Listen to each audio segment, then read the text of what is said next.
Eh bien, bonjour à tous. Bienvenue pour ce Cantalis Inside en direct, en digital, un événement de place puisqu'on est soutenu par beaucoup d'associations professionnelles. Un événement un petit peu particulier puisqu'on le tient en digital. L'année dernière, c'était au Palais Brognard. On espère tous que l'année prochaine, on pourra se retrouver au Palais Brognard. On a, j'aurais prévu plusieurs tables rondes sur des mutations, j'allais dire, structurelles auxquelles doivent faire face les investisseurs et notre écosystème. On va vous en parler bientôt. Je voulais juste profiter de cette introduction pour remercier les équipes de Cantalis qui sont mobilisées justement pour permettre la réalisation de cet événement, les orateurs ici présents mais qui interviendront après de cette prêtée au jeu, les partenaires qui nous soutiennent et qui nous accompagnent pour cet événement. Vous l'avez compris, l'idée, l'objectif, c'est de profiter de cette période de fin d'année pour avoir un moment, quand Alice Inside, faire le point sur les différents sujets, donner un peu de perspective surtout sur les prochaines années. On en a bien besoin. Il faut essayer d'y voir un peu plus clair, essayer de, ensemble, comme disait l'autre, d'être plus intelligent. C'est la raison d'être un peu de Cantalis, d'aider à prendre les bonnes décisions d'investissement à travers nos données, à travers nos outils, à travers notre recherche. Donc, il y a quelqu'un qui disait l'intelligence, c'est pas ce qu'on fait quand on sait, c'est ce qu'on fait quand on sait pas. Je crois qu'on voilà, on est en plein dedans, on a tous été impactés par la crise Covid, on ne sait pas trop ce que l'avenir sera fait, mais c'est important en tout cas de pouvoir échanger collectivement. D'ailleurs, on parle de gestion collective, donc je pense que c'est aussi important de pouvoir être ensemble avec des experts dans leur domaine et d'essayer d'éclairer notre lanterne. On a prévu de parler de trois grandes mutations. Quand on a évoqué et préparé le programme l'année dernière, on ne pensait pas que ça allait être aussi, j'allais dire, d'actualité. Des mutations climatiques, environnement, des mutations numériques, mégatrends, donc à travers la gestion thématique, des mutations liées aux actions des banques centrales, des taux d'intérêt et des liquidités.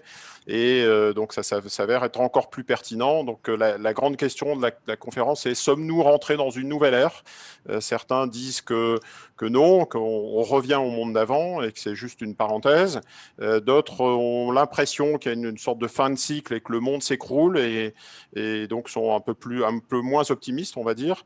Et puis, il y a une troisième partie, une troisième voie qui considère qu'on est un petit peu dans un monde d'après, que ces grandes mutations s'accélèrent et qu'il faut donc encore plus s'y préparer. Donc, c'est ce qu'on a choisi de faire.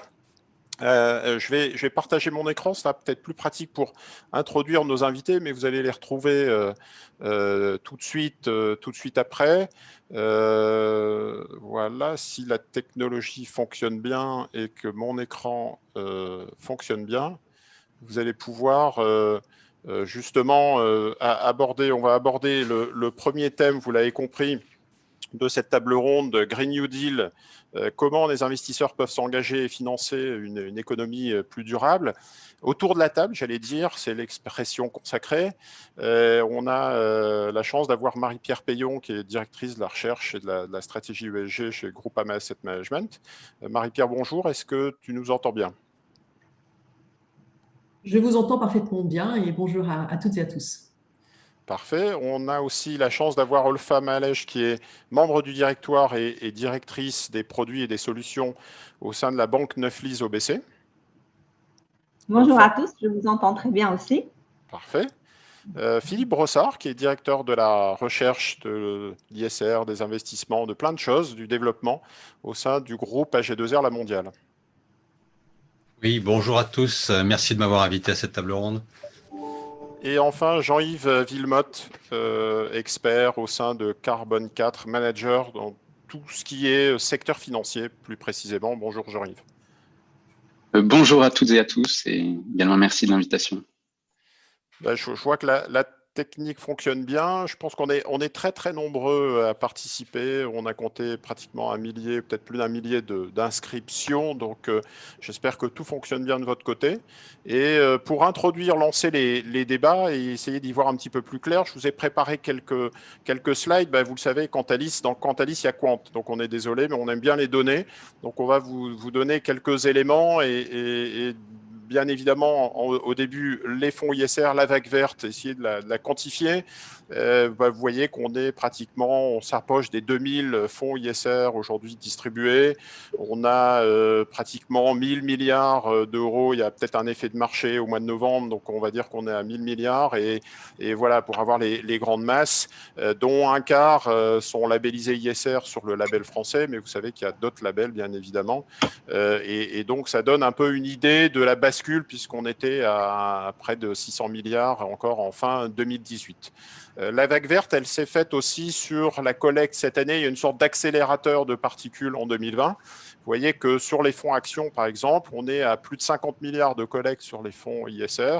On est à moins 20 milliards. Donc, il y a une sorte de un peu d'effet en cas, c'est-à-dire qu'il y a un engouement pour ces thématiques et cette approche et des investisseurs qui ont eu tendance à bouder des fonds qui ne sont pas ISR puisque la collecte a été négative sur ces thématiques. Pour terminer le panorama, rajouter des éléments sur des statistiques Cantalis, vous voyez que quand on parle de fonds ISR, c'est en majorité des fonds actions, mais on a aussi des fonds monétaires, des fonds obligataires. Ce n'est pas représentatif de l'intégralité de l'industrie en Europe. On a plus de fonds actions que la moyenne. On a moins de fonds obligataires, puisque les fonds obligataires sont représentés. Et surtout, on a très peu de fonds diversifiés, on y reviendra. L'autre élément de bascule qu'on souhaitait évoquer pour éclairer le débat, c'est le fait que, par exemple, sur des ETF, depuis le début de l'année, on a beaucoup plus de collectes sur les ETF ISR que sur les ETF classiques, ce qui n'était pas le cas, vous voyez, les années précédentes. Donc, même les ETF se mettent à l'ISR et deviennent verts. Alors, comment expliquer cette bascule, on en parlera, mais nous, en tout cas, chez Cantalis, on a déjà regardé les éléments de performance sur 3 ans.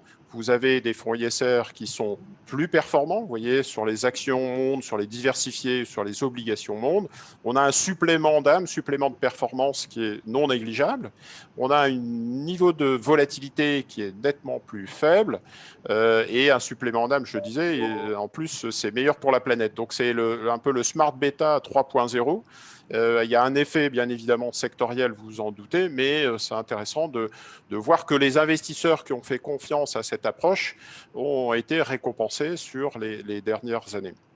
L'autre élément que l'on souhaitait voir avec vous, c'est le fait que quand on regarde les collectes nettes sur 2020, on a un engouement pour des approches environnement. Donc, semble-t-il, l'environnement est clairement identifié comme la priorité par des investisseurs.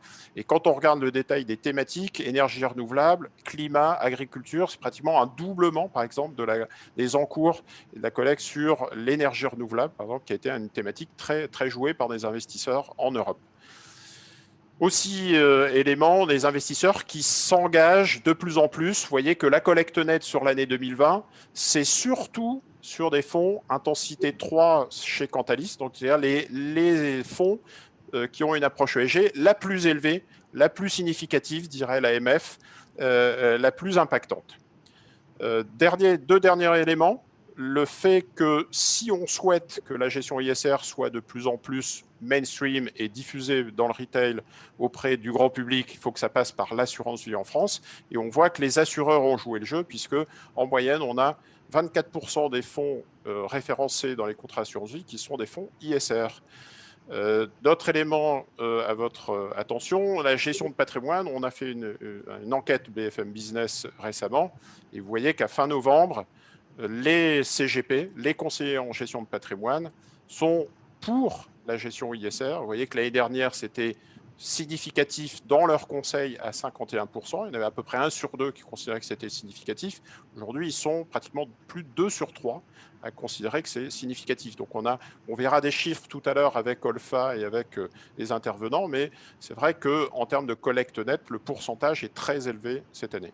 Et pour terminer, pour lancer un peu et parler du futur, on verra ce que peut être le futur de la gestion ISR, puisque si toute la gestion devient ISR, comment vont évoluer en fait ces différentes approches vers plus de gestion ISR, vers plus d'intégration extra-financière, et comment ça se traduit aussi auprès des émetteurs, des sociétés cotées. Et donc, c'est des éléments qu'on abordera et qu'on aborde tout de suite. Voilà, je sors de cette partage d'écran pour revenir à nos nos orateurs, à nos invités.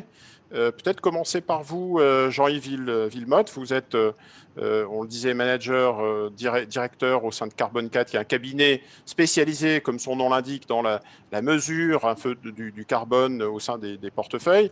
Alors, avant de commencer sur la manière dont on peut agir en tant qu'investisseur, peut-être rappeler pourquoi il y a une telle prise de conscience, il y a une telle accélération, en fait, on voit un effet un peu exponentiel, alors même que les grands enjeux climatiques, on en parlait déjà depuis un certain temps. Pourquoi ça devient si urgent? Alors effectivement, les enjeux climatiques, on en parle depuis un certain temps, mais pour autant, on ne voit pas beaucoup d'actions quand on regarde les émissions mondiales qui continuent d'augmenter. Et donc, pour préciser un peu de quoi on parle, il se trouve que nos sociétés actuelles, pour fonctionner, consomment énormément d'énergie. Et si on regarde les courbes depuis l'époque pré-industrielle, on est sur de l'exponentiel. Et que cette énergie, aujourd'hui, dans le monde, elle est à 80% basée sur des énergies fossiles, donc pétrole, gaz et charbon. Et ces trois énergies ont l'inconvénient que quand on les brûle, elles relarguent dans l'atmosphère du CO2, qui est un gaz à effet de serre, et qui vient donc causer le changement climatique. Donc pour une grande part, le changement climatique est lié à l'énergie. Et donc quand on parle de changement climatique, on entend parfois parler de limiter ce changement climatique à plus 2 degrés à la fin du siècle.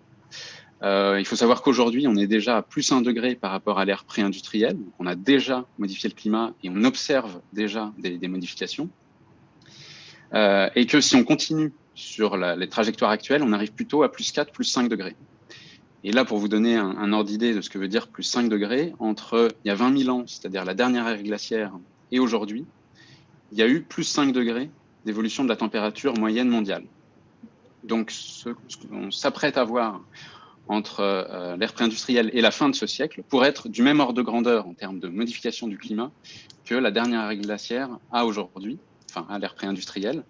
Or, je vous rappelle que le niveau des mers était 120 mètres plus bas et que voilà, il y avait plus d'1 kilomètre de glace sur tout le nord de l'Europe. Donc, c'était pas du tout le même climat. Donc là, on irait dans l'autre sens. On ne sait pas du tout jusqu'où on irait.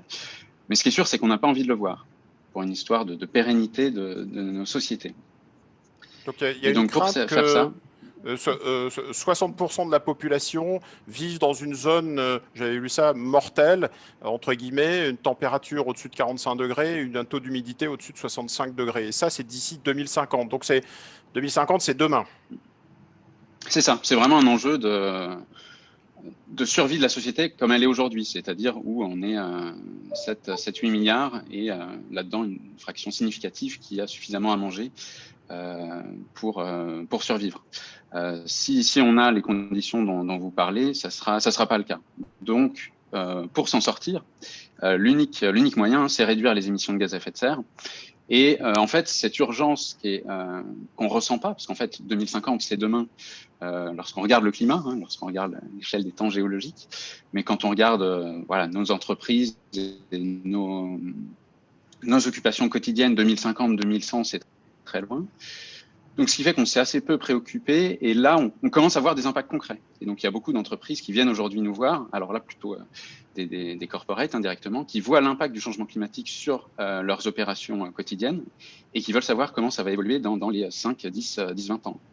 Tous les constructeurs et les opérateurs d'infrastructures commencent à se poser des sérieuses questions sur comment le changement climatique va venir modifier leur business. Également, les entreprises du secteur agri-agro vont être très, très impactées. Donc, ce qui change, c'est une prise de conscience. Alors, des entreprises parce qu'elles sont affectées, de la société civile beaucoup aussi. On voit beaucoup de mouvements dans la jeunesse, des jeunes qui sortent d'école et qui veulent plus aller vers des entreprises qui n'ont pas de sens et qui veulent pas prendre en compte ces enjeux-là.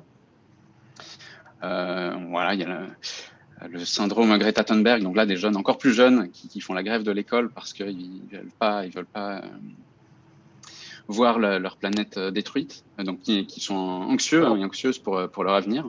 Et donc tout ça fait qu'il y a pas mal de prise de conscience et un momentum en ce moment.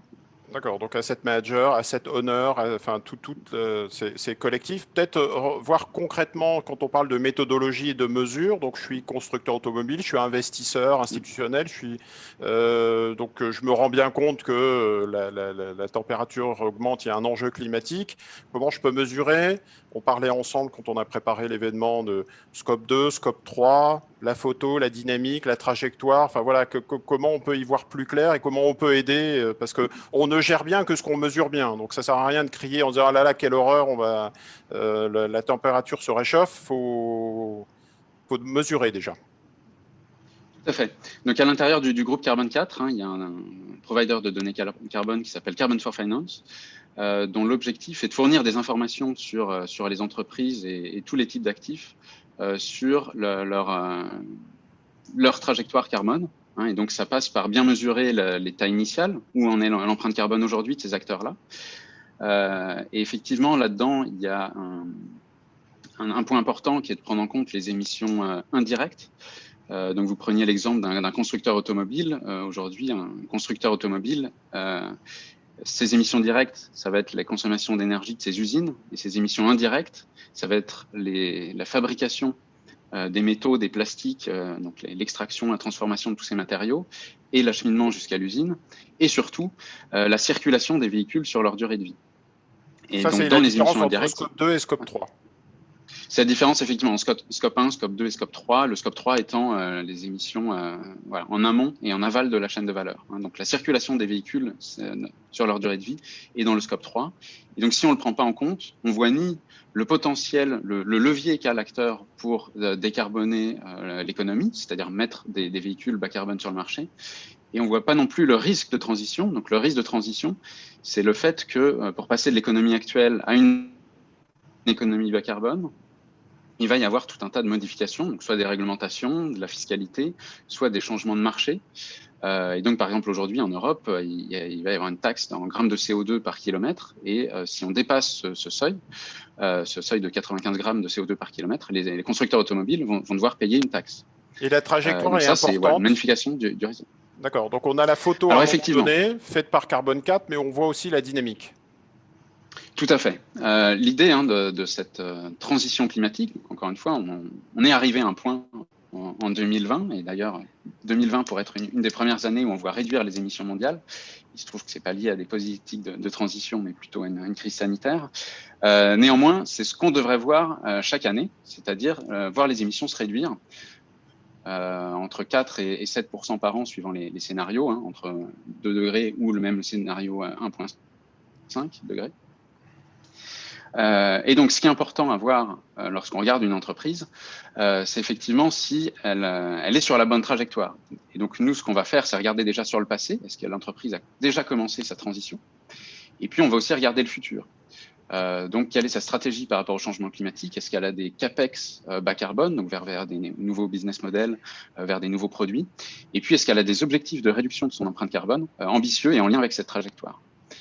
Donc effectivement, c'est ainsi qu'on va pouvoir conseiller les asset managers sur finalement en quoi les entreprises sont vertueuses d'un point de vue climat, c'est-à-dire est-ce que déjà où elles en sont aujourd'hui et vers où leur trajectoire carbone les emmènera demain.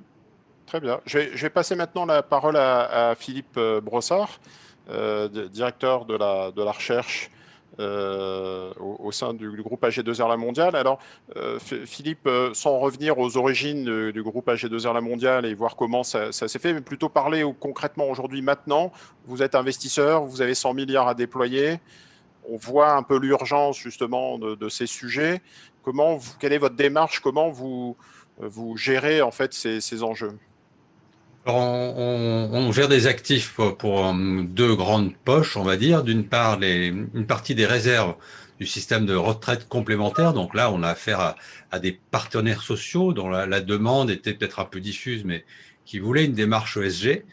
Et puis, on gère aussi pour des assureurs où la demande de gestion ESG peut être un peu plus récente, mais elle est quand même forte aussi, ne serait-ce que à nouveau par les partenaires sociaux qui interviennent, par exemple, dans la sélection de nos solutions de retraite supplémentaire. Donc, on gère 100 milliards en gros pour ces deux grands types de clientèle. Et on a voulu mettre en place progressivement une approche d'investisseur responsable. Vous voyez qu'on est à 20 ans de fonds ISR, parce que les tout débuts, ça a été pour les besoins de la retraite complémentaire. Justement, on a commencé à fabriquer des fonds ISR avec donc un pilier E, même si ce n'est pas le seul dans cette approche un peu globale ESG. Et puis, plus récemment, mais je dirais à partir de 2015-2016, on a senti que c'était aussi un besoin des assureurs, en particulier de la vente quasi institutionnelle, en tous les cas aux très grands groupes, aux très grandes entreprises, où les partenaires sociaux interviennent dans le choix des supports financiers. Il fallait aussi déployer une démarche d'investisseur responsable. On a fait ça un peu par briques. On avait déjà l'expérience de la gestion ISR pour certains de nos fonds qu'on utilisait pour la retraite complémentaire. On avait déjà une base de données où on note tous les grands émetteurs européens du marché obligataire, du marché action. Et on a structuré l'approche fin 2016 sous forme d'une sorte de charte d'investissement responsable, valable non plus seulement pour les fonds ISR, mais pour tout ce qu'on gère, pour les 100 milliards. Une approche globale. Une approche vraiment globale, disant qu'on se donnait une obligation au moins de moyens de déployer l'approche, la connaissance extra-financière des entreprises dans la gestion financière. C'est en gros l'équivalent. On l'a formalisé premièrement en français pour notre compte, mais c'est l'équivalent de l'engagement qu'on prend quand on souscrit au PRI, auquel d'ailleurs nous avons aussi adhéré en 2017. C'était une obligation en quelque sorte de moyens d'utiliser une approche extra-financière, pas forcément une obligation de résultat. L'obligation de résultat, d'être sélectif, d'améliorer les notes extra-financières, ça c'est la partie plus restreinte qui est la partie fonds ISR. C'est 10% de notre gestion totale aujourd'hui en fonds ISR sur les 100 milliards, donc 10 milliards gérés en fonds ISR. Très bien. Sur la partie exclusion, est-ce que vous avez appliqué des critères, tabac, charbon, fossile? Oui, alors, quand on dit qu'on a une obligation de moyens d'investissement responsable, il faut avouer que c'est un peu général, c'est un peu vague, c'est pas très parlant à l'investisseur particulier, à l'investisseur final, même d'ailleurs aux partenaires sociaux avec qui on discute, ils disent mais concrètement, enfin, ça veut dire quoi? Donc on a voulu mettre en place des interdictions systématiques sur quelques sujets très très controversés, comme l'investissement dans le charbon et dans le tabac. Le charbon, parce qu'il y a quand même une grosse pression politico-sociale de gagner vite du terrain dans la réduction des gaz à effet de serre. L'interdiction au charbon est quand même très efficace pour ça. Et puis sur le tabac, on est un groupe de santé. Il y a un très fort engagement international aussi contre les méfaits du tabagisme et le fait que ces deux secteurs où, contrairement à ce qu'on fait dans la plupart des autres secteurs, le dialogue est pas trop possible. Là, il ne peut plus trop tergiverser. Il faut arrêter la production et même la consommation. Mais enfin, nous, on travaille à travers les producteurs de tabac ou les gros utilisateurs de charbon. Il faut aller vite et donc on n'est plus dans le domaine du dialogue, mais dans celui de l'interdiction. Donc on a fait ces interdictions, rejoignant aussi une obligation en France quasi réglementaire, mais enfin qui internationalement n'est pas très respectée, qui est d'interdire les armes les plus controversées, armes chimiques et armes à sous-munitions. Peut-être un point sur la transition, parce qu'on disait tout à l'heure avec Jean-Yves, on a des fabricants automobiles par exemple, et donc on a des fabricants qui se mettent en ordre de bataille pour diminuer l'impact de leur fabrication, mais aussi de l'utilisation, enfin des véhicules fabriqués. Est-ce que ça aussi, c'est des éléments que vous intégrez dans vos investissements? C'est un peu la méthode un peu best in class et aider à la transition. Alors voilà, on n'est pas dans l'exclusion de tout. Par exemple, on nous dit mais vous excluez pas le pétrole. Ben non, on n'exclut pas le pétrole parce que on a un positionnement qui est pas juste un investisseur de niche. On est quand même un généraliste de l'investissement. On a un très gros actif et on représente des parties prenantes assez variées. Donc on n'a pas des politiques hyper rigoureuses, excluant beaucoup de secteurs, à part les trois que j'ai mentionnés. Le reste, ça se fait plutôt dans chaque secteur, essayer d'accompagner, de financer les meilleurs et d'oublier de financer les plus mauvais. Donc, c'est l'approche best in class des fonds ISR, mais c'est une approche qui est pas aussi explicitement quantifiée. C'est celle aussi qui guide le reste de nos investissements quand on est en dehors des fonds ISR. Et donc, on a un tropisme assez fort, par exemple, à favoriser l'investissement en green bonds ou en obligations durables. Là, on a à peu près 2,6 milliards aujourd'hui. C'est un encours qui monte très, très vite, qui nous permet de faire baisser le degré de réchauffement implicite de notre portefeuille. D'ailleurs, nous sommes clients de Carbone 4. Nous utilisons leurs notes de façon très, très systématique pour pouvoir qualifier quelle est la trajectoire de température de tous nos portefeuilles. Ces 100 milliards, on connaît leur trajectoire et même par sous-partie de température. Alors, pour aujourd'hui, malheureusement, on n'est pas à 1,5 degré, mais on essaye d'y converger. On est généraliste, donc on ne peut pas se permettre d'être tout de suite à 1,5 degré comme un petit fonds qui serait uniquement un fonds climat avec un objectif purement climat. Nous, on a des objectifs multiples et puis des portefeuilles relativement inertes, puisque les fonds assurantiels qui représentent à peu près 80 milliards dans le total, vous savez, sont gérés suivant la règle de buy and hold. On ne fait pas tourner tout le portefeuille d'un seul coup, donc c'est un mouvement progressif, mais on a fixé à tous nos portefeuilles l'objectif de s'aligner dans la trajectoire des 1,5 degré à moyen terme, et pour ça, on mesure, mais en temps réel, vraiment dans l'outil de gestion des gérants.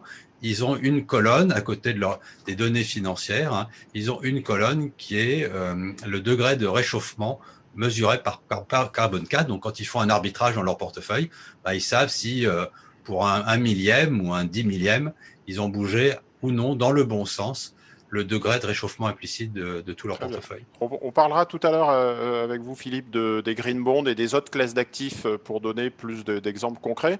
Je vais passer la parole à Olfa Malej. Vous êtes membre du directoire de la banque Neuflize OBC. C'est une des premières banques ou la première banque privée en France. On vient d'évoquer le sujet avec des institutionnels. Ils préparent l'article 173. Ça fait 20 ans qu'ils font de la gestion ISR. On tombe parfois sur des très grands spécialistes qui, je dirais, se collent à leurs valeurs précises. Donc là, on lance des fonds dédiés, c'est assez évident.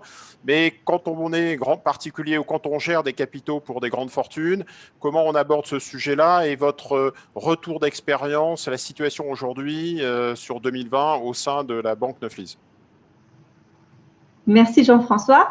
En effet, le point de vue du client privé est assez intéressant parce que je dirais que c'était la dernière pierre de l'édifice dans le monde des investisseurs.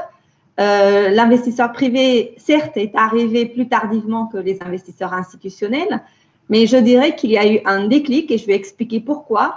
Et il s'est rendu compte enfin qu'il peut utiliser son placement, ses actifs financiers, comme un levier additionnel qui lui permet d'avoir un impact positif sur l'environnement, sur la société.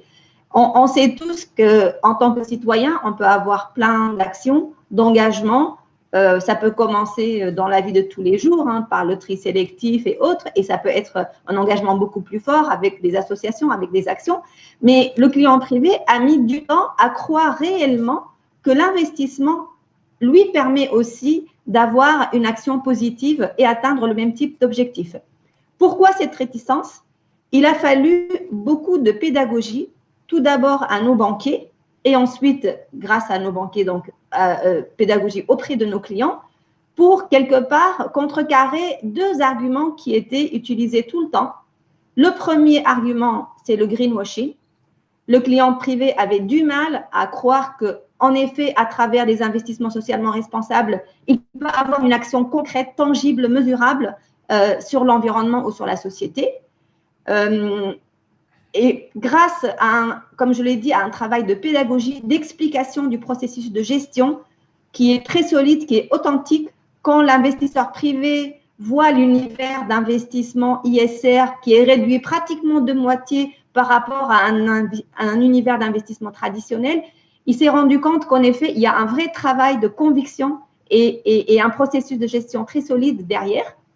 Et l'autre argument qui était souvent utilisé, c'est que la gestion ISR était condamnée à sous-performer la gestion classique. Et ça faisait beaucoup peur à l'investisseur privé parce que malgré tout, il tenait à une certaine performance de ses actifs financiers et il ne voyait pas l'intérêt de se lancer dans une classe d'actifs où, quoi qu'il arrive, il aura un rendement inférieur à la gestion conventionnelle.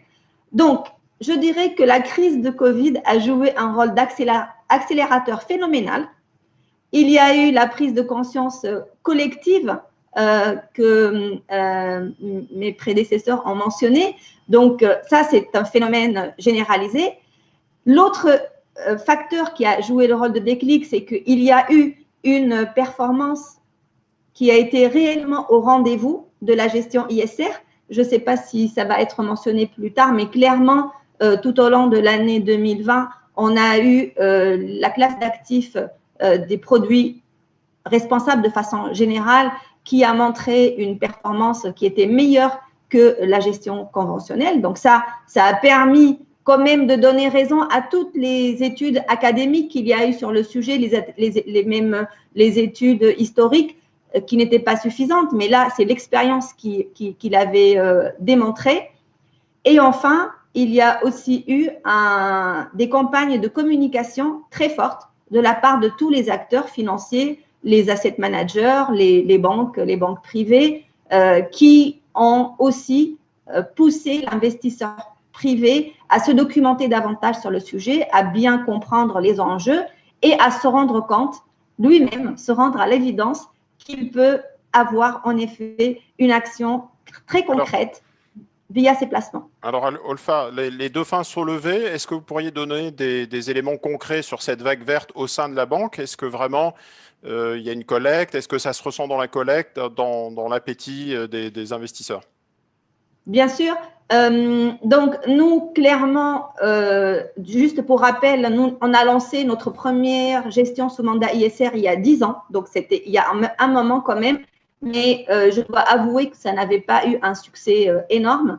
On a commencé à avoir un vrai succès ces 2 dernières années parce qu'on a revu notre stratégie et on a mis l'ISR au centre de notre dispositif. On a une raison d'être qui est une banque meilleure pour les générations à venir et ça, on l'a intégré dans notre business via notre offre de produits, évidemment. Mais depuis cette année, on est aussi passé à l'offre de gestion sous mandat ISR en priorité. C'est-à-dire quand on va voir un client, on va lui montrer en priorité la gestion sous mandat ISR. Et si le client n'est pas d'accord pour des raisons qui lui sont propres, évidemment, la gestion conventionnelle, traditionnelle, est toujours disponible pour répondre à ses besoins. Mais pour vous donner quelques statistiques, Jean-François, oui. Depuis le début de l'année, 75% de nos mandats de gestion sont ISR. Donc, pour nous, c'est vraiment une nouvelle tendance massif. Et un progrès qui est très tangible, très massif, comme vous dites. Aujourd'hui aussi, pour vous donner d'autres statistiques, la gestion ISR représente à peu près 15% de notre gestion sous mandat au global. Donc, c'est très significatif. Au sein du groupe ABN AMRO, c'est encore plus fort parce que les Hollandais sont en avance par rapport à nous et le client privé est très sensible à ces sujets depuis plusieurs années maintenant. Donc, eux, ils ne vendent pratiquement que de la gestion ISR et ça représente 20%, mais des encours globaux. Ce n'est pas que de la gestion sous mandat. Donc, pour vous donner une idée, c'est 20 milliards sur 100 milliards d'actifs globaux qui sont en ISR. Et l'objectif en 2025, c'est d'avoir 50 millions au total, donc pratiquement la moitié. La moitié. Ouais. Super. Ben, ouais, donc effectivement, on voit que c'est significatif. Marie-Pierre Peillon, vous êtes, ça doit vous faire plaisir parce que vous êtes à la fois directrice de la recherche au sein de ISR, au sein de Groupama Asset Management, et en plus présidente de la commission finances durables au sein de l'AFG. Est-ce que justement, quelle est votre vision en tant que spécialiste de ce thème?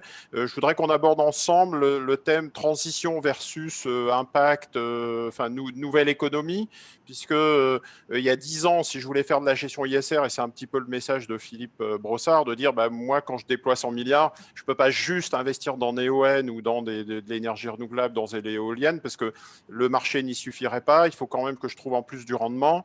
Donc, comment j'arrive à jouer la quadrature du cercle et quelle est votre vision sur ces évolutions, en fait, notamment au niveau des entreprises cotées? Merci Jean-François. Alors, j'ai pu trop prendre la casquette de Groupama Asset Management plutôt que la casquette de l'AFG. Hein. Nous aussi, on a une vision qui est très ancienne sur l'ESG, enfin très ancienne, qui a une vingtaine d'années, puisque ça a commencé avec le lancement d'une SICAV action labellisée ISR. Hein. Et puis, parallèlement à ça, on s'est aussi caractérisé sur la place en mettant en place une organisation interne, notamment en termes de recherche, où on avait à la fois des analystes financiers et des analystes extra-financiers qui envoyaient des recommandations aux gérants qui prenaient la double composante financière et extra-financière. Et puis, c'est vrai qu'on est très actif, vous l'avez signalé, sur la place, en étant présent dans un certain nombre de groupes. Et on a été signataire des PMI dès 2006. On a été un des premiers signataires. Donc, en fait, nous, on a vu toute cette montée de l'ESG. Alors, très vite, nous aussi, on a eu cette spécificité en disant, bon, alors, il y a les produits ISR hein, qui ont leur propre spécificité, leur propre process, mais il y a aussi l'intégration ESG. Et l'intégration ESG, pourquoi est-ce qu'on est parti très vite là-dessus? C'est parce qu'on s'est rendu compte au tout début des années 2000 qu'en fait, on avait une multiplication de crises qui montrait bien l'instabilité du système capitaliste qui était en cours hein, et qui amenait de nombreuses crises et qu'il fallait qu'on allait avoir une période de transition vers un autre modèle. Hein, et cette transition économique hein, que nous, on a exprimée sous forme de 3 transitions qui ne sont absolument plus originales en ce moment, hein, mais à l'époque, ça a été. Nous, on parlait de transition environnementale et énergétique, transition numérique et transition démographique. Et cette vision des transitions permettait effectivement d'analyser les entreprises sous un angle risque et opportunité. Alors, on a parlé au tout début d'urgence climatique, hein, je crois que Jean-Yves l'a effectivement bien souligné. Mais pour nous, il y a aussi urgence sociale et sociétale. Et les crises récentes des Gilets jaunes, du Brexit, de Trump, ont bien montré qu'il ne fallait pas faire un focus uniquement sur la variable verte, comme ça a été montré également dans votre sondage, parce qu'il semble effectivement ce sont les fonds qui décollent. Alors, nous, on considère qu'effectivement, on est engagé sur l'ISR et sur la période de transition dans tous les fonds que l'on a aujourd'hui dans la maison, puisque les gérants, quand ils décident d'investir sur tel ou tel fonds, ils ont en considération ces éléments-là. Alors, vous m'aviez demandé de prendre quelques exemples un peu concrets. Bien sûr. Sur les actions, par exemple, dans les top holdings, dans les principales valeurs actions, on retrouve quoi? Alors, je vais prendre une valeur sur laquelle j'aime bien venir parce qu'elle est révélatrice de la nécessité de travailler sur des transitions et de ne pas être uniquement sur des exclusions. C'est la valeur telle que RWE. RWE, on le connaît, c'est un grand énergéticien européen, allemand, qui est le premier pollueur. Et pourquoi? Parce qu'en fait, dans son mix énergétique, il y avait beaucoup de charbon. Et en fait, il s'est engagé depuis plusieurs années à sortir progressivement du charbon avec un objectif aujourd'hui très précis d'être à la neutralité carbone en 2040. Donc, pour ce faire, nous, en tant qu'analystes, on doit vérifier qu'il met bien en place les investissements nécessaires pour verdir. Et donc, comment est-ce qu'il a verdi son business model? Eh bien, en allant sur les énergies renouvelables. Et aujourd'hui, RWE se classe parmi le 3e européen en énergie renouvelable et le 2e mondial d'éolien offshore. Donc, véritablement, comme quelqu'un l'a dit tout à l'heure, on ne peut pas rayer de la carte tous ces anciens business models qui reposaient sur l'énergie fossile, sauf à créer une crise sociale encore plus forte parce qu'on mettrait sans emploi un nombre de collaborateurs. Donc là, il faut accompagner notamment par la sélection de valeurs que l'on fait grâce à nos analyses, mais aussi parce qu'on a fait de l'engagement actionnarial auprès de ces entreprises. Qu'est-ce que ça veut dire concrètement, engagement actionnarial? Ça veut dire que l'on va voir l'émetteur en lui demandant « Ok, vous nous avez donné un objectif d'être à la neutralité carbone en 2040, dites-nous comment vous le faites » et on regarde avec eux si effectivement, et grâce aussi à des outils, alors nous, on n'a pas Carbone 4, on a un autre. Oh, pas encore. On en a un autre, donc, qui nous dit… Carbone 5. Voilà, qui nous dit si nous sommes en phase avec une trajectoire de degrés pour l'analyse de nos portefeuilles. D'accord, donc d'où l'importance du ESG, on voit l'environnement, mais si on se fixe que sur l'environnement, on a une crise sociale derrière, donc le social est aussi important pour accompagner les entreprises, et aussi la gouvernance, parce que ce sont les managers qui implémentent, qui ont cette vision et qui tiennent compte justement des points de vue des investisseurs pour basculer, j'allais dire, et être en transition. Et peut-être parler aussi des solutions positives qu'on retrouve dans vos portefeuilles, que ce soit en action ou en obligue, parce que on parlait de NeoN, où il y a aussi des solutions positives. Donc, il y a de la transition, mais aussi, c'est là important de pouvoir financer ces projets d'avenir. Tout à fait. Alors, là-dessus, on a dit qu'il y avait les fonds en transition, et puis il y a aussi de plus en plus ce qui se développe, et certains en ont parlé tout à l'heure, c'est tous les fonds d'impact. Et là, ce qui est très important, effectivement, ici, et c'est en phase avec les premières slides que vous avez montrées, c'est qu'aujourd'hui, l'épargnant, il veut voir dans ce qu'il achète comment il peut créer un impact positif. Et ces fonds d'impact, ils doivent être là pour mesurer en fait la performance sociale ou environnementale en fonction de la thématique du fonds. Alors, ce n'est pas facile encore aujourd'hui donc de montrer en quoi on crée une performance positive, un impact positif, hein, mais tout le monde travaille, et notamment nous, on a des fonds qui ont été lancés avec cette expérience-là. On va identifier quelques indicateurs clés, donc on ne va pas être sur l'ISR avec une analyse, une note ESG globale, dont finalement personne ne comprend forcément bien la tonalité à la fin, mais on va faire des zooms sur des indicateurs précis liés à la thématique, et puis surtout, on va faire un deuxième travail, qu'on va essayer d'identifier comment on peut rattacher certaines valeurs à certains ODD qui sont en phase avec la thématique retenue. Alors les ODD, les objectifs de développement durable. Donc à la fois, on a un processus d'analyse de la valeur à travers des indicateurs cibles, et puis on essaye de les rattacher avec une vision plus globale, plus macro, en disant, ben voilà, la valeur, elle est bien rattachée à l'objectif de développement durable qui est 1 ou 3 et qui correspond bien à la thématique. Et c'est en ce sens qu'on essaye de mieux montrer comment on peut créer un impact positif. Donc, c'est une autre approche. Et deux approches se complètent, transition, mais aussi financement de nouvelles solutions. Peut-être avancer, puisque je vois que le temps passe vite. Jean-Yves, pour lier ça avec ce que vous faites la plupart du temps pour faire l'avocat du diable, ça serait de se dire, si je veux vraiment réduire mon empreinte carbone, les États-Unis, c'est 4% de la population mondiale, 18% de la consommation, enfin des effets de serre, du CO2, auquel cas, je vais me tourner vers les États-Unis, vers la Chine, et moi, français, c'est peut-être 1% de la population et 2% du carbone, donc ça ne sert à rien. En plus, on a le nucléaire qui nous aide. J'attends que les États-Unis et la Chine fassent des efforts, et j'attends tranquillement chez moi. Mais en fait, vous disiez, quand on a préparé cette table ronde, de dire, il faut préparer les leaders, les champions de demain, et c'est justement parce que c'est la Chine et les États-Unis que l'Europe doit pouvoir développer les leaders de demain et justement aider ces pays-là. C'est une vraie opportunité pour nous. Tout à fait. Hein. Donc, je disais que derrière cette question de climat, il y avait des questions d'énergie, notamment d'énergie fossile. Et il se trouve que l'Europe est une des zones géographiques qui a le moins d'énergie sous son sol et qui a donc le plus d'opportunités à arriver de s'en passer le plus rapidement possible. Et donc, voilà, une volonté politique aussi plus forte à faire émerger des nouveaux business models, à faire croître l'efficacité énergétique à tous les endroits, tous les secteurs.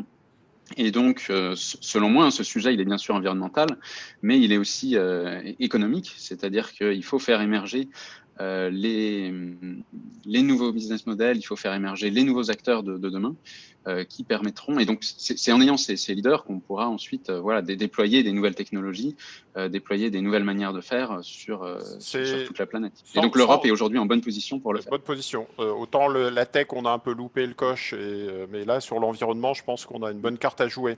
Peut-être pour vous, en tant qu'observateur privilégié, sans parler de conseil d'investissement ou quoi aux caisses, mais même des sociétés qui ne sont pas cotées, est-ce que vous avez, vous, en tant qu'expert, des sociétés, des leaders européens qui vous apparaissent comme des références? Si je demande de m'écrire 2-3 noms, de me citer 2-3 noms de sociétés qui vous font un peu rêver, ça serait quoi en fait comme type d'entreprise? alors, j'aurais du mal à vous citer des entreprises qui font rêver, mais ce qui me paraît intéressant, hein, c'est de souligner la complémentarité entre les gros actuels qui se modifient, font des efforts. qui font des efforts et qui transitionnent, mais aussi soutenir les petits qui émergent et qui peuvent croître très vite. Deux Voilà, questions très rapides en oui ou non. Est-ce que la tech, c'est un allié ou un ennemi de cette transition? Parce que la plupart du temps, on se dit, un peu comme avec le Covid, heureusement, la science va nous aider et trouvera le vaccin contre le réchauffement climatique. La tech, aujourd'hui, globalement, elle nous aide à mieux faire et à faire encore plus ce qu'on fait habituellement. Elle augmente la productivité. Et donc, aujourd'hui, si elle n'est pas dirigée sur les bons usages, ça risque de devenir une ennemie.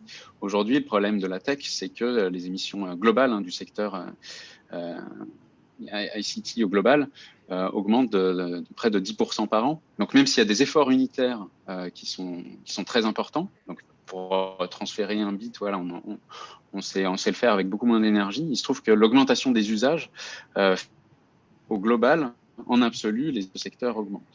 Donc, il y a une question d'arriver à l'orienter sur les bons usages qui vont nous permettre de réduire les émissions. Parce qu'il y a une telle augmentation. À force de tout stocker des photos de chats sur le cloud, on finit par augmenter les data centers et augmenter les consommations.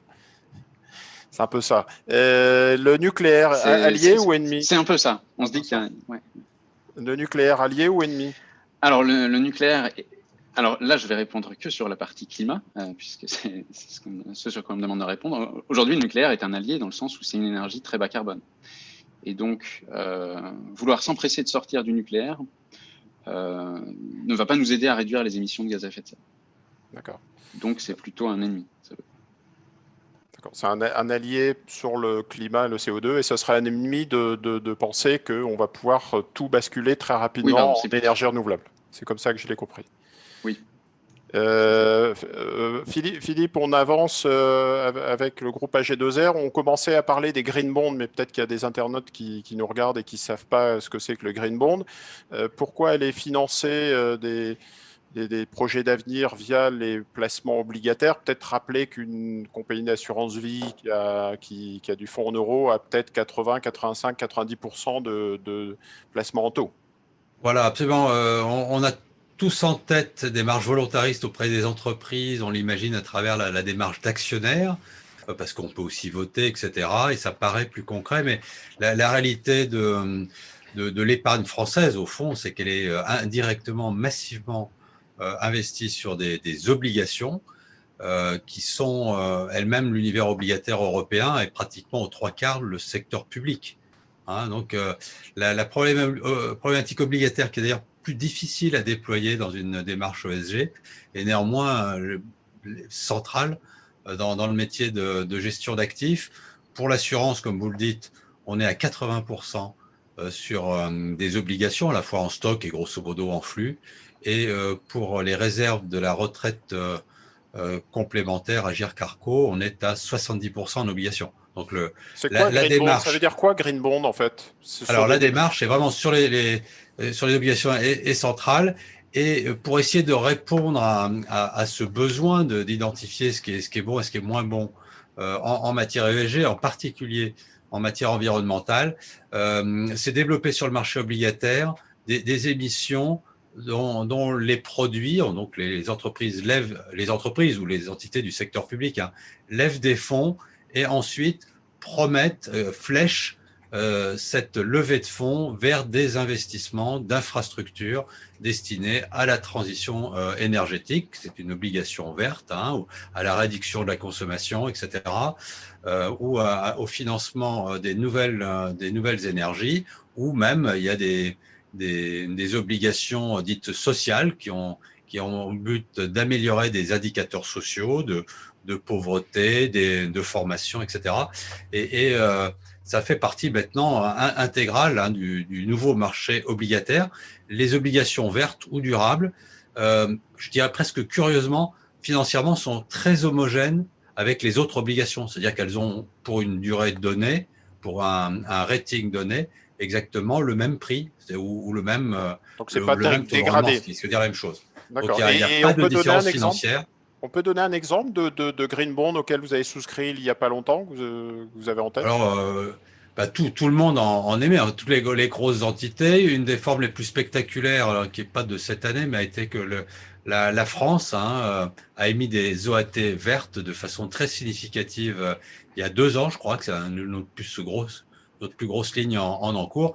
Mais sinon, la plupart des gros émetteurs obligataires sont sur ce marché des émissions vertes, notamment, bien sûr, les électriciens qui ont des grosses infrastructures à financer et qui ciblent leur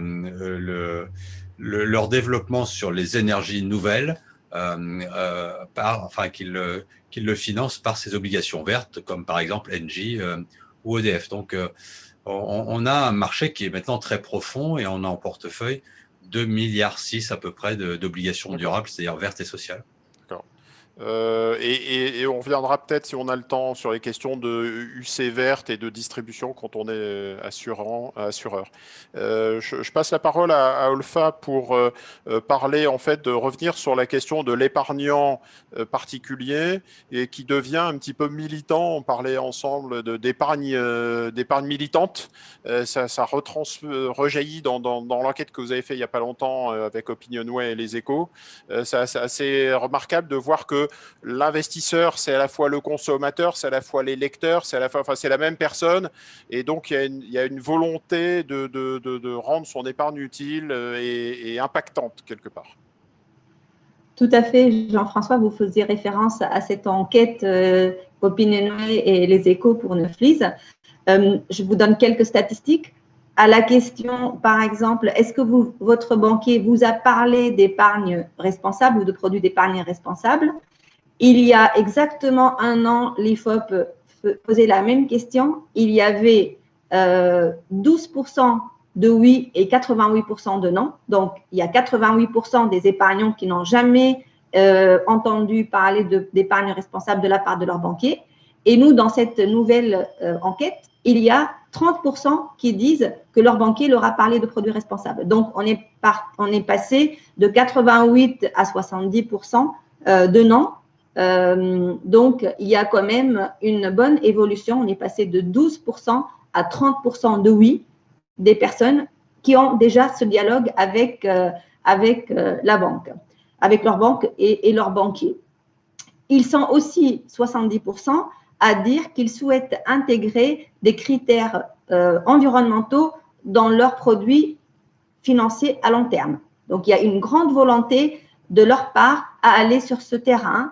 Et 87% aussi des personnes interrogées considèrent que les entreprises doivent intégrer des considérations environnementales et sociétales dans leurs produits et services. Donc, il y a tous les indicateurs qui convergent aujourd'hui vers un focus sur cette épargne plus responsable qui permet à l'investisseur de donner du sens à son épargne. C'est-à-dire qu'on n'est plus dans une logique bidimensionnelle avec juste rendement-risque. Il y a la notion de sens qui prend toute sa place et qui devient très importante pour l'épargnant. Pour confirmer ça, je voudrais aussi mentionner une autre étude qu'on a fait avec les millennials, ces jeunes qui aujourd'hui sont beaucoup plus sensibles à ce sujet d'impact positif de l'épargne que leurs aînés. Il y a clairement une progression importante. Ils sont au moins 20% de plus que leurs aînés à donner de l'importance à l'impact de leur épargne. Donc, ça va, tous ces indicateurs, comme je disais, convergent dans le même sens. Et comme le disait tout à l'heure aussi Marie-Pierre, je pense que ils veulent aller même plus loin et pouvoir mesurer l'impact de leurs investissements. Et donc, au-delà de la gestion ISR aujourd'hui, il y a les fonds impact, la gestion sous mandat impact qui se développe pour permettre en effet la mesurabilité de cet impact. Et un dernier point important, Jean-François, et j'arrête là, c'est sur la réglementation de la finance durable qui permettra cette standardisation, la transparence et un meilleur reporting qui va aussi donner du confort et de la confiance à l'investisseur. C'est avant de sélectionner et après en matière de reporting. Voilà. Marie-Pierre, pour conclure, puisque le temps file vite, on a parlé avec Philippe de Green Bond, d'obligations, d'actions. C'est vrai que quand nous, on regarde les statistiques chez Cantalis, on voit beaucoup de fonds actions, mais très peu de fonds diversifiés. Je pense que vous avez lancé des initiatives dans ce domaine chez Groupama avec 2 fonds. J'ai noté GFund Future for Generation et GFund New Deal Europe, qui sont des fonds diversifiés. C'est ça, c'est un peu innovant. Oui, alors effectivement, pour poursuivre ce qui vient d'être dit, nous, quand on a positionné l'offre de produits ESG, on a voulu aller vers l'impact et les thématiques, et notamment en reposant donc sur des focus que l'on a fait auprès de nos réseaux dans le groupe. Et il est bien ressorti qu'en fait, il fallait donner du sens à son épargne, et ça, je crois que c'est le maître mot dont on a parlé un instant. Alors, ce que l'on a fait également, on a réfléchi sur comment aussi il y avait beaucoup de fonds actions dans le marché. Et il a été dit aussi que les Français aiment bien les actions, mais il faut aussi avoir des fonds qui sont peut-être un peu moins risqués. Et d'où l'idée de monter ces 2 fonds qui sont des fonds diversifiés. Alors, pour le fonds Future for Generation, il y a 30% d'actions sur 10% de crédit. Et pour le New Deal, c'est 40%, 60% respectivement. Et là-dessus, en fait, on a véritablement construit des fonds qui répondent à la question, mais comment moi, en tant qu'épargnant, si je rentre dans ces fonds donc diversifiés, je vais véritablement répondre à mon attente non seulement de chercher de la performance financière, mais de la performance environnementale et sociétale. Et c'est à travers ces fonds, alors le fonds sur Future for Generation, il y a 4 thématiques, 2 thématiques environnementales et 2 sociétales. On l'a fait 1 an avant la crise sanitaire, parce qu'on sentait déjà bien que les questions sur l'évolution de nos sociétés et de la consommation durable étaient déjà très mises en avant et questionnées, notamment par les jeunes générations, comme l'a souligné Olfa il y a un instant. Et véritablement, donc on a voulu combiner à la fois la recherche de sens dans la construction à l'origine de ces fonds, dans la sélection des valeurs que l'on va mettre dedans, et également le fait qu'il y avait un besoin de fonds diversifiés sur le marché.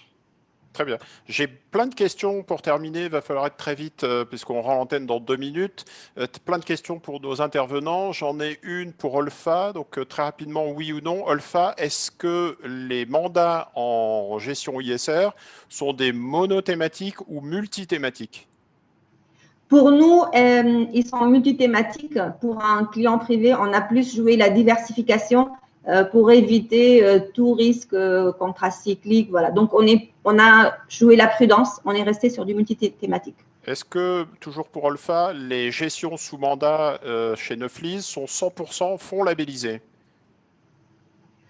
Non, on est en mixte, titre direct et fonds. Donc, il y a les 2. D'accord. Une question pour Marie-Pierre. Vu les performances de Neoen, de McPhy et de Voltalia, etc., est-ce que vous considérez qu'il y a une bulle sur les titres ISR? Sur les titres, ça doit vouloir dire environnement C'est le danger sur lequel effectivement il faut surveiller. Et c'est pour ça qu'il ne faut pas jouer que des purs players, mais qu'il faut jouer sur des players qui jouent la transition. Très bien. Une question pour Philippe. Sur le PER, est-ce que vous avez proposé des mandats ou des solutions de gestion pilotée ISR? Ah, on n'entend pas. Il y a un problème de micro. Pardon. Non, pas de souci. Dans les grilles par horizon, que nous pratiquions depuis longtemps et qui, avec PAC, se sont institutionnalisées, nous avons une offre spécifique de grilles ISR dans nos différentes gammes, avec nos fonds, en général, nos fonds labellisés, voire en architecture ouverte, une sélection d'autres fonds de la place. Très bien. Je vous propose qu'on en reste là puisqu'il est 15h14 et on rend l'antenne à 15h15. En tout cas, merci de ces éclairages. Il y a encore plein d'autres questions sur la taxonomie, sur les normes comptables. Cette thématique va encore beaucoup évoluer. Je vous propose qu'on se retrouve soit via des ateliers, puisque vous avez des ateliers en ce moment qui vont se tenir, soit après pour la table ronde numéro 2, qui va parler d'autres méga-trends, d'autres mutations numériques, mutations démographiques. On en a parlé avec Marie-Pierre. Et donc, c'est typiquement le genre de sujet qu'on va aborder avec nos différents intervenants. En tout cas, merci à tous de nous avoir éclairés sur un sujet parfois un peu complexe. Et je vous dis à bientôt. Merci beaucoup. Merci beaucoup. Au revoir.